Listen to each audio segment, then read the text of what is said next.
how the circle of fifths / circle of fourths works on guitar and in music, and how to understand it, make it useful, and why this is going to be the best and last video you ever have to watch on the subject. Look, when you're looking at the 7-note scale, don't think of it as a 7-note scale. Think of it as 2 4-note chords, a lower tetrachord and an upper tetrachord. The lower tetrachord, 1, 2, 3, 4, do, re, mi, fa, right? And the upper tetrachord, 5, 6, 7, octave. Sol, la, ti, do, okay? Lower tetrachord starts with the writ, and the upper tetrachord ends with the writ. Now let me show it to you on the guitar. Do, re, mi, fa. That's 1, 2, 3, 4. Then you go up. Sol, la, ti, do. It's the same pattern. Whole step, half step. It's just starting on the 5th step of the scale instead of the 1st step of the scale. So a lower tetrachord is do, re, mi, fa. And the upper tetrachord is sol, la, ti, do. Right? 1, 2, 3, 4, 5, 6, 7, 8. Right? And the importance of it is that when you go to the next step on the circle of fifths, right? So if you're on A, the next step on the circle of fifths is E. Let's move up to C here so we can start in C. So you're on C. The next step on the circle of fifths is C, D, E, F, G, right? And that is going to be your next key on the circle of fifths. In other words, the key of C has no sharps in it. The key of G has 1 sharp in it, or 1 black key, right? And so what you do is when you're going to find the next key that's a 5th away from you, you just change the scale that you're on into a Lydian scale. And I'll show you what I mean. 1, 2, 3, 4. That's your lower tetrachord, and then your upper tetrachord is 4, 5, 6 octave. Well, that's the same as. So here's an important fact. Going up a 5th is the same as going down a 4th, right? So if you're on A, B, C, D, E is the same as going A, G, F, E, right? If you go down 4 is the same as going up 5. You're in the same spot. So when you're looking at the E, when you're looking at the E scale, you'll notice that it has to have a G sharp in it because, right? And when you do the E major scale, 1, 2, 3, 4, 5, 6, 7,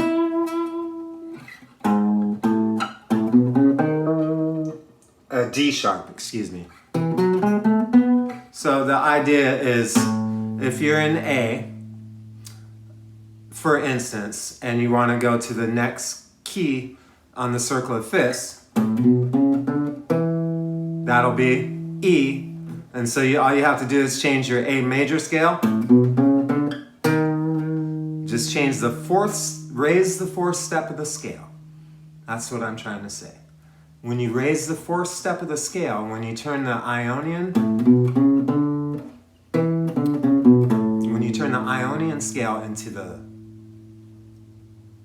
Lydian scale,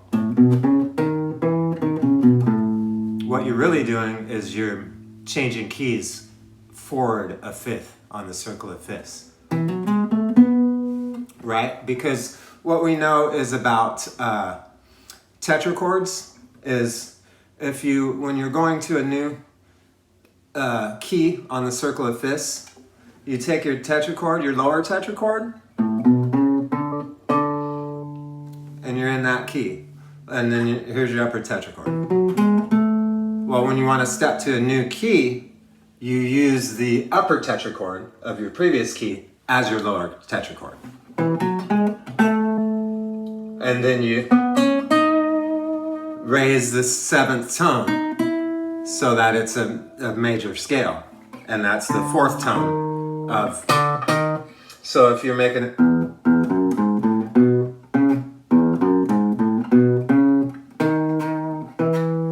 E major scale has got to have a D sharp in it. So each jump on the circle of fifths is just, if you're moving up a fifth or down a fourth, you're going from an Ionian scale to a Lydian scale. And if you're going down a fifth or up a fourth, you're going from a Lydian scale to an Ionian scale.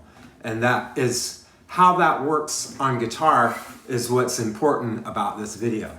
On the guitar, there's 6 strings, and 2 of them are the E string, but they're all white keys on the piano, right? So it's 5 of the white keys, and then on the open strings. And on the guitar, the more open strings you're using, the easier it is to play.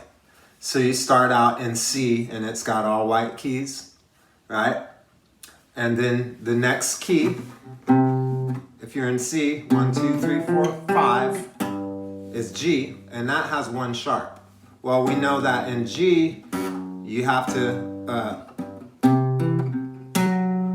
change your C scale into a Lydian scale to make a G scale. So that means it's going to have an F sharp, right? There is no F string on the guitar, so all your open strings are still good. When you add it, when you switch your F, when you switch the Fs in your playing to F sharps, that's not going to affect your open strings, right? And then when you go to your next key, you go from C to G, you've got 1 sharp, right? And then when you go G, 1, 2, 3, 4, 5, G, A, B, C, D, D has 2 sharps. And in D, you make a D scale by taking a G scale and raising the 4th, right? Right? It's a G Lydian is the D scale. And so in D, there's a C sharp. Now you've got an F sharp and a C sharp. Well, the guitar doesn't have a C string either. So all 5 or all 6 open strings are still good, right? But when you go to the 3rd key, D, D, E, F, G, A. Now you're in the key of A, and lo and behold,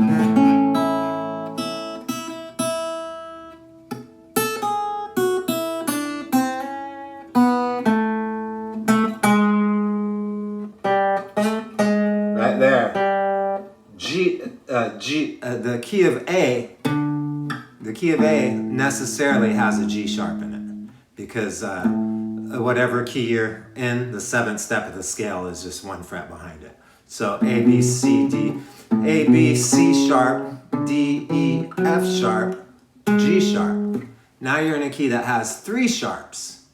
And on the guitar, that is when you have to get rid of one of your open strings, right? Because you can't hit an open G in a key that has a G sharp, right? And then it goes from there. You have to take away, and then when you have 4 sharps in the key signature, you end up with a D sharp and a G sharp, and you've already got your F sharp and your C sharp. So now both of the inside strings go away, because when you're in the key with 4 sharps is the key of E, and that's C sharp minor, and in that key,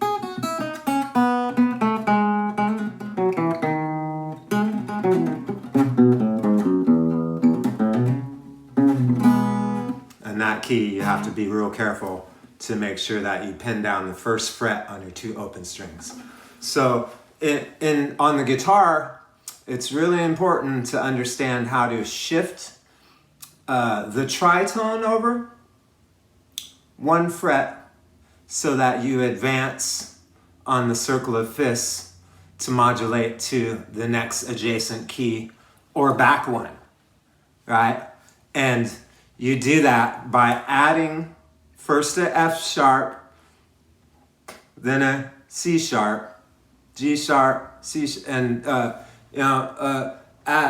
if you go in the reverse direction, you'll be going down the line of flats. And so the easiest way to think of that is to start out by going, oh, well, I'm in C. What if I want to play in C sharp major? You know, you're going to find out that you've got 5 black keys on the piano to deal with and only 2 white ones. That means that none of your open strings are going to be good. And you're going to have to work your way backwards on the wheel of circle of force to slowly add an open string, right? But the important thing to remember is that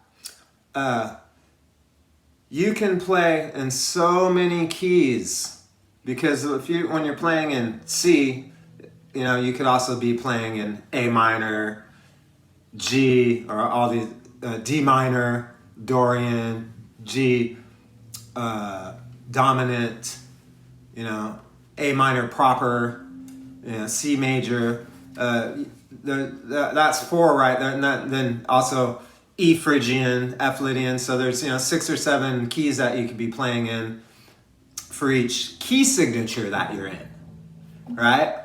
And so it's real important that you grasp the concept of lower and upper tetrachords and how shifting a fret, shifting the tritone by a fret will move you on that wheel a key or two, and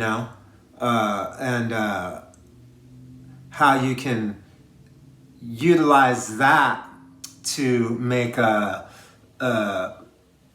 instead of being a 3-chord arrangement, now you're talking about a 10, 12, 14 chord arrangement. You know what I mean? Because you know your majors, your minors, and you know how to veer off. Because you can use the chords from the adjacent key, right? Because the person singing the melody is his melody has got notes from the key next to you and the key on either side of you.